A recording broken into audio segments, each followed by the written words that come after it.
Welcome back to the Michael K. Show. It's a Wednesday, 2:30. That means we get a chance to talk to the legendary Mike Lupica. New York Daily News, MLB.com, best-selling author, the whole deal. You know it. It's just how he wrote it. This is Michael K. talking to Mike Lupica. Hello, Mike. Michael, you know what legendary means? I'm still here. That's what it means. Well, knock on wood, right? Knock on wood. Right. Yep. How are you, my friend? I'm doing great. I want to revisit something that Steve Cohen talked about yesterday. And, you were very much a part of the scene when the Mets won in '86, and they were the team in the city, and they drew huge crowds at Shea Stadium. The owner brought up the fact that he did not like that they were 18th in attendance last year and referenced a national series where they didn't draw many people in the middle of a pennant race. Why do you think that's so? Why do you think that the Mets have not drawn the way the Yankees have drawn over the last, 2 decades? Michael, I think that there is something that is ingrained with Mets fans that they still, even after last season, and even after they had seen what happened after their team was 22-33 and looked like roadkill, they still expect for the worst to happen. And I just in recent memory, Michael, they went from 101 wins under Buck to the bottom falling out the next year. So Mets fans are a little like Jets fans, even though Mets fans have had far more success over the last decade than the Jets have had. They hope for the best, and they still expect the worst, except this is going to change with this man owning the team. I mean, I was having this conversation with a friend of mine yesterday. I said, you know who wants Steve Cohen as their owner? Everybody. If you can't have Guggenheim Partners or a Steinbrenner, you want Steve Cohen. And he, first of all, Mike, tell me you didn't want to give him a great big man hug after he said that in the last negotiation over Pete Alonso that Boris, the super agent, didn't say a word. How great was that? Well, he's one of the few people that takes shots at Boris, and he doesn't care because Boris is going to need him more than he needs Boris. Boris obviously represents great players, but if you're going to represent players, you've got to talk to the owner that has the most money. So he doesn't hold back. I was just wondering, was he trying to send a message to Met fans by bringing up the attendance by saying, listen, I'm spending like $350 million a year on this team. You guys better start turning out. You know what, Mike? It's a fair and really good point. What he's saying is, I've done my part here. Now you do yours. And by the way, I think that the addition of Soto is going to gin up excitement. The way the last season ended is going to gin up excitement. I think he bought himself so much goodwill by bringing back Pete Alonso. I turned on that crazy TGL last night, and there is the owner of the Mets, who owns the New York Golf Club, sitting with his once and future first baseman and Jeff McNeil, and it's just kind of cool to see an owner who's out there that way. I've written this before. If you're a Mets fan, he's a pirate, but he's your pirate. It is amazing. He is really. This was a guy, Mike, that in the business where he made all of his money, he was like in the shadows. He did not want publicity. I mean, the only publicity he got was that billions was supposedly about him. But now I've never seen an owner this present and interacting with the fans. I think he's enjoying every bit of the fame that comes with being an owner of a team. He likes being Uncle Steve the way that George Steinbrenner liked being George Steinbrenner. He just has embraced the whole thing. I think once he did step out of the wings and right out there in the middle of the stage, I think he found out that he liked it. I think he likes interacting with the fans on social media. I think it was a terrific interview he did with the great Howie Rose the other day. No, this Michael, we talked about this when Alonso signed, or maybe I wrote it, I can't remember. But it's good when the owner is a fan. And sometimes they can be too much of a fan, and George sometimes went too far that way. But Pete Alonso is a Met now because Steve Cohen, not just because he gives them a better chance, which I believe he does, but because the Mets fan in Steve Cohen did not want this guy to walk away. I know you have a lot of friends in Boston. You went to Boston College as well. What are you hearing about the Devers comments from people in Boston? Are they kind of shocked that he opened his mouth like that? A friend of mine emailed me today, and he said, did Rafael Devers only learn that Alex Cora is the manager of the team when he arrived in Fort Myers? I was actually shocked. And by the way, Michael, Devers is going to end up playing where Alex Cora tells him to play. It's going to be as simple as that. And you know who else ought to zip it? Tristan Casas. Tristan, more appearances on the field and less talking about who you think should be playing third base. Okay, they will figure this out, and they're going to have a numbers problem, because if Devers does become the DH, then what do you do with Yoshida, who has no defensive position at this point? But you know what? I actually think, in an odd way, in a kind of a old-fashioned Yankee way, this is a good thing, because people are actually talking about the Red Sox again. They started talking about them when John Henry and them shocked the world by paying what they paid, even if it's only for 1 year, for Alex Bregman, because he had better offers, longer offers from other places.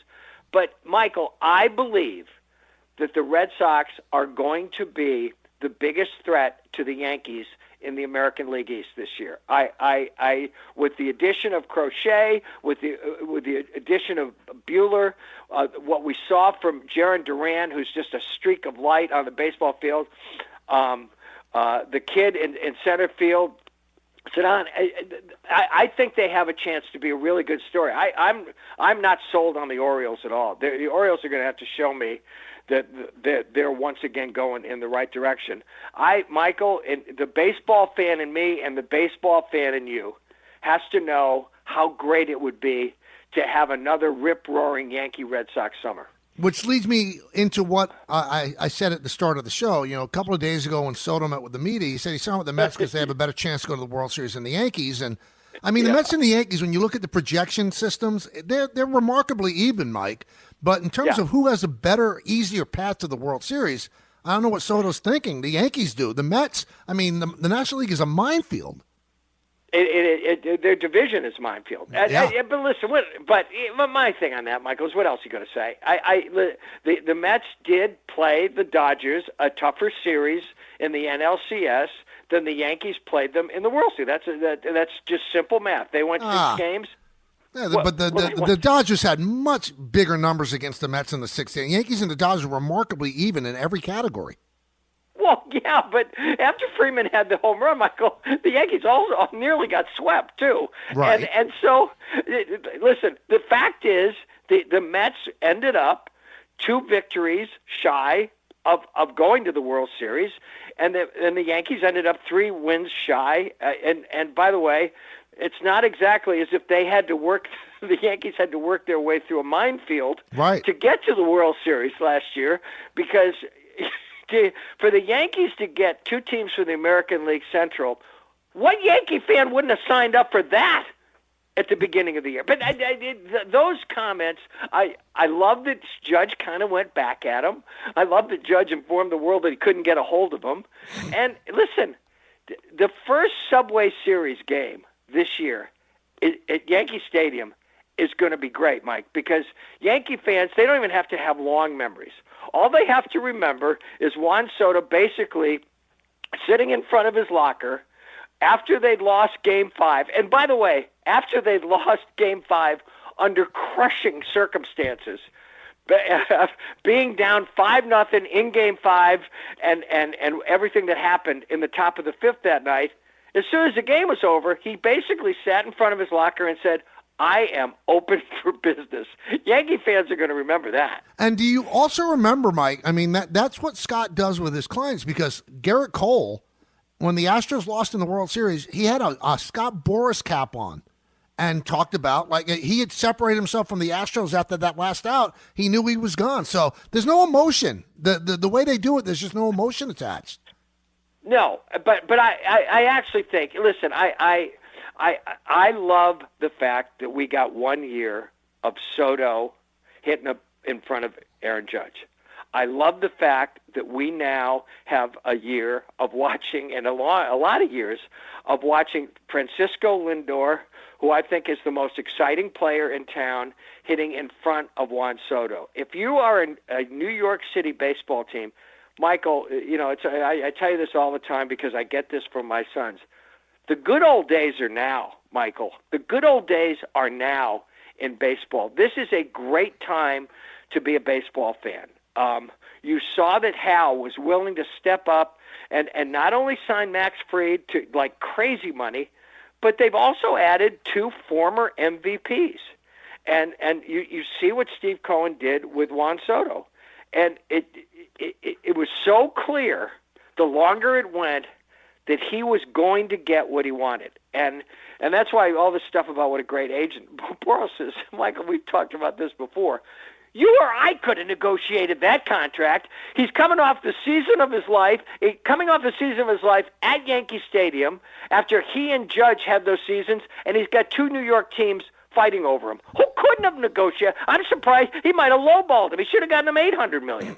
Well, it will be $800 million after the opt-out, but it's an amazing contract.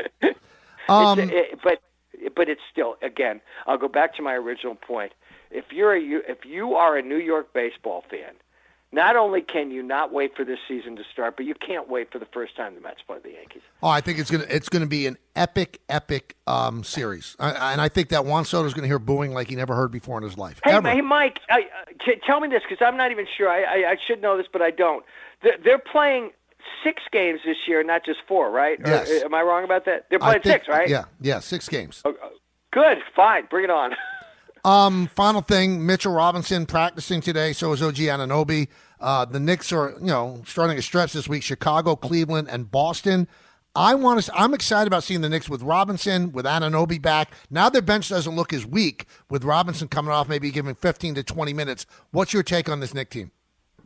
Michael, we are going to see over the last, basically, third of the season, if having a rim protector and having OG on the floor, and man, Michael, they need him on the floor for so many reasons, okay? Because he can be great for them without having the ball. They've actually got 2 guys who don't need the ball, Josh Hart and him.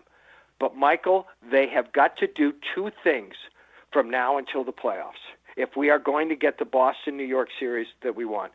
One is they're going to have to show that they can play some defense, okay? They're going to have to show.